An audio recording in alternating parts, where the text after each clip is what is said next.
దానం చేసే అవకాశం ఉత్పన్నమైతే అన్నింటికంటే ముందు ఆ అవకాశాన్ని ఉపయోగించుకోవాలి. దానానికంటే ముందుగా చేయవలసిన కార్యం, అటువంటి కార్యము వేరొకటి లేదు ఈ జగతిలో.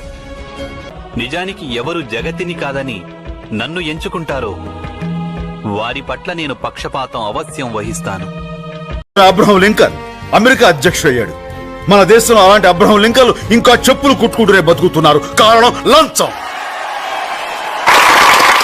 మన దేశంలో అడుగడుగునా లంచం.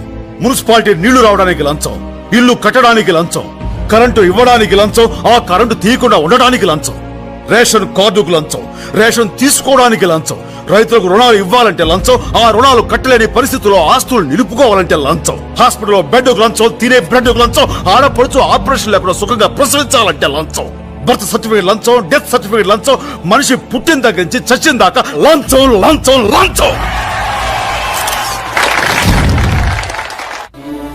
అగ్గిపెట్టెల దగ్గర నుంచి రైలు పెట్టెల దాకా అవినీతి నడుస్తూ ఉంటే బతుకు రైలు ఏ పట్టాల మీద నడపాలి సార్? అంటే లంచం లేకుండా ఈ దేశంలో ఏ పని జరగదనే